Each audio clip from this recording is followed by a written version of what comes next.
जय गुरु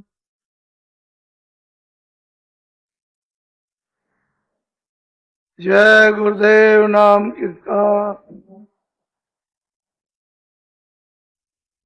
जय गुरुदेव नाम किसका।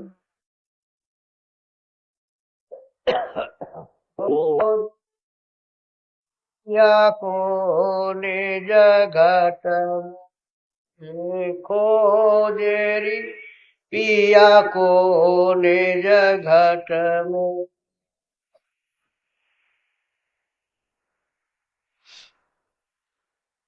महापुरुष जब आते हैं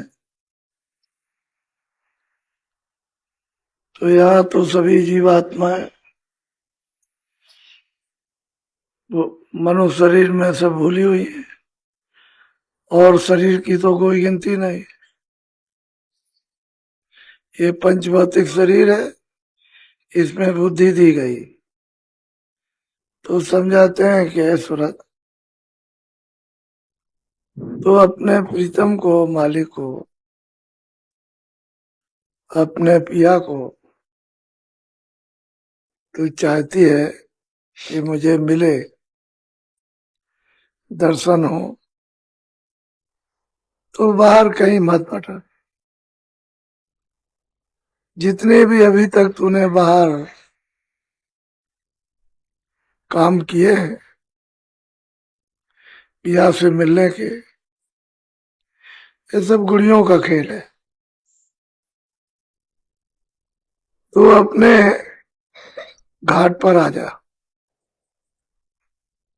जहां सूरत बैठी हुई है दोनों आंखों के मध्य भाग में, वहीं घूम करके आ जा अपने घट में, यानी अंतर के घाट पर।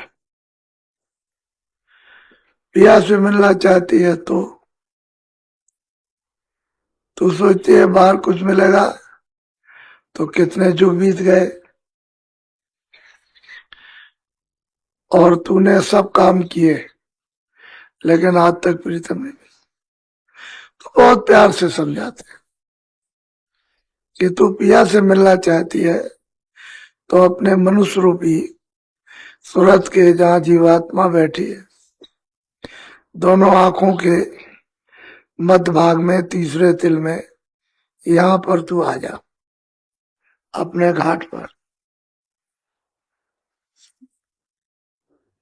समझ ले अच्छी तरह से, यहीं से तुझे प्रीतम मिलेगा। ये घाट उसके पास पहुंचने का है। बाकी जितने भी घाट इंद्रियों के तूने पकड़े वो सब तुझे धोखा दे गए और दूर ले गए। अब बिना वेदी के, बिना महापुरुष के, बिना संत सतगुरु के तुझको अपना घाट नहीं मिलेगा। इसलिए अभी वक्त है कि मैं तुझे बताने के लिए आ गया हूं। तो और कुछ मत कर, अपने घाट पे आ जा, निज घाट में। क्योंकि निज घाट उसको कहते हैं सूरत का घाट। पराया घाट मन और इंद्रियों का। इस घाट पर तू बैठ करके कितने दुख पाए। अब भी तुझे दुख मिल रहा है, सुख तो है नहीं। प्रीतम से मिलना चाहे तो, और नहीं मिलना चाहे तो फिर जा तैसा। बोलो। जो तुम पिया से मिलना चाहो तो भटको मत जग में।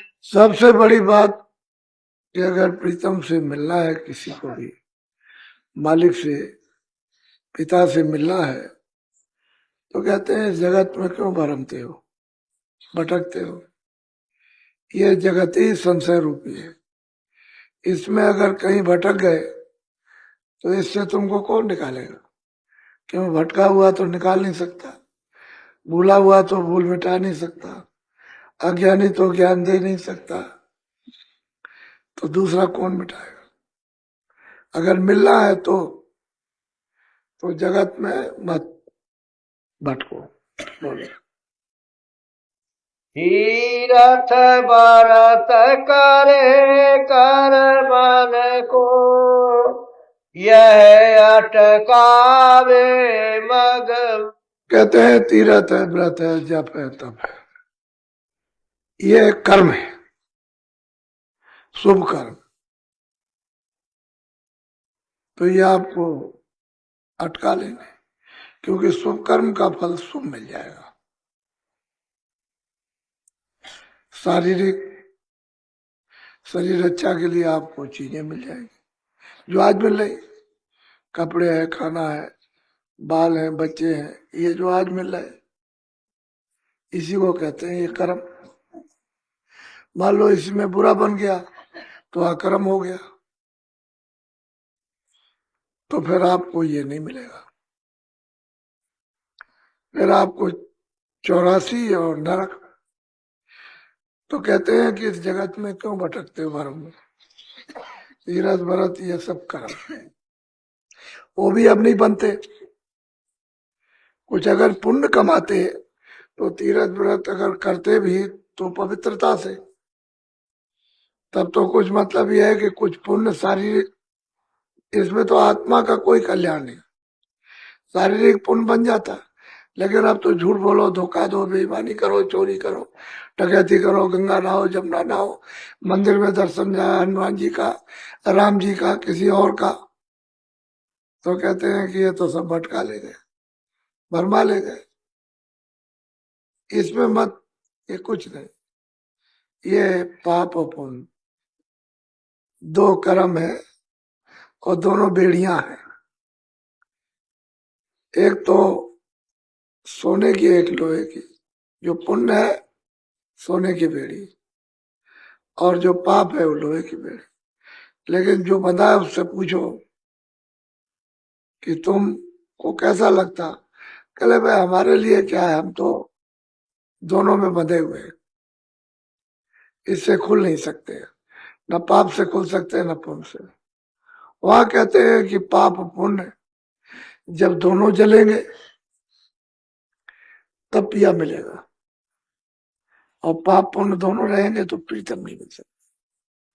तो कहते हैं क्यों इसमें भरमते हो, भरमते भरमते तो कितने जो बीत गए और अभी तक कोई रास्ता नहीं हाथ में है। इससे अच्छा ये कि कोई भूखा, कोई प्यासा, कोई हो, किसी जात का हो, किसी भेष का हो, पढ़ा लिखा हो, अनपढ़ हो, हिंदू हो, मुसलमान हो, कोई भूखा प्यासा आ जाए, उसे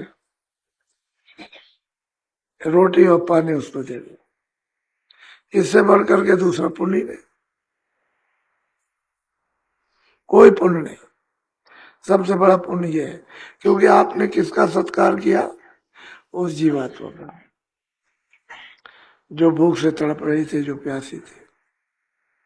इसके सामने तीरथ व्रत क्या, कुछ नहीं, नाम निशान को नहीं, ये सबसे बड़ा पुण्य है। इसीलिए हमारे घरों में महापुरुषों ने ये बनाया था कि तुम अपने अपने घरों में सब रोटी बनाते हो, जब चावल बनाओ तो 2 तोला 1 तोला निकाल के